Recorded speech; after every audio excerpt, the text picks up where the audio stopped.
falei desde o início foi que se fosse apresentado algo que eu tivesse feito de legal, ilícito ou imoral, eu deixaria o cargo.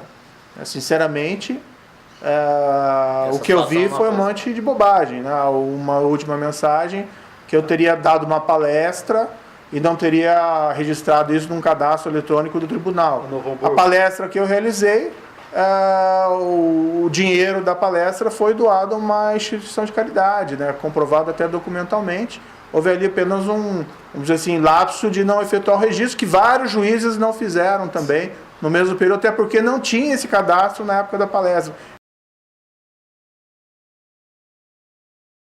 Um dos objetivos era anular condenações, entre eles de várias pessoas, talvez do ex-presidente igualmente.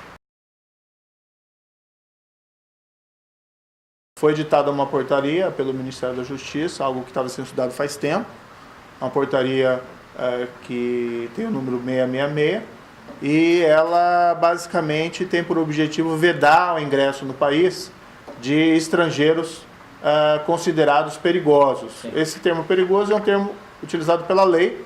O que nós fizemos foi apenas detalhar na portaria o que seria um estrangeiro considerado perigoso. E o que nós optamos fazer?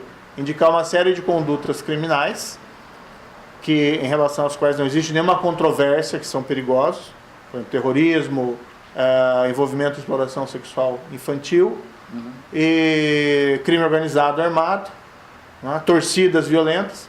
E o que basicamente estabelece a portaria? Pessoas suspeitas de envolvimento nessas atividades não entram no Brasil. Né? É uma deportação sumária. É uma deportação sumária, coisa que outros países fazem, inclusive em situações muito mais amplas. Né? O brasileiro, às vezes, é barrado lá para ingressar no exterior, nem por um motivo tão grave, mas às vezes apenas por uma falha documental, e ele é devolvido, muitas vezes sem que haja uma motivação específica. O que nós fizemos foi assim, olha, nós não podemos permitir que pessoas suspeitas dessas atividades ingressem no país. Não importa se tem um processo, se tem um trânsito julgado ou não. Não se corre o risco nessas circunstâncias. Por exemplo, caso do terrorismo. Alguém suspeito de terrorismo não entra no país. Simples assim.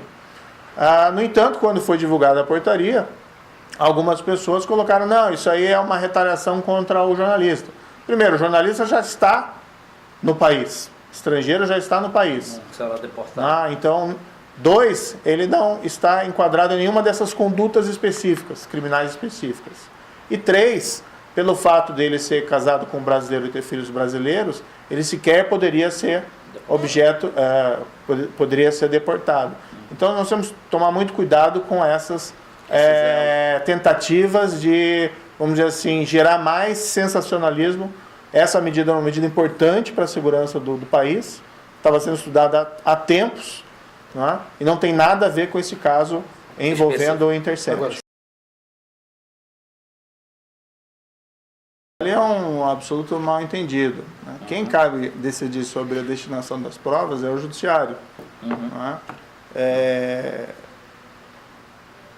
Agora, existe uma investigação que é sobre o hackeamento, não sobre o conteúdo das mensagens. Certo? O foco da Polícia Federal é o hackeamento.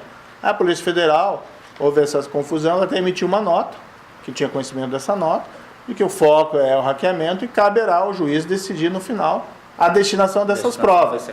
Entre elas pode ser a destruição. O que houve foi uma declaração de um possível destino das provas ser a destruição, afinal de contas é um material que no fundo é um produto de um roubo eletrônico. Mas ao ministro da Justiça, não, eu não dei nenhuma determinação à Polícia Federal para a destruição de qualquer prova. Isso nem seria da minha competência e isso não ocorreu.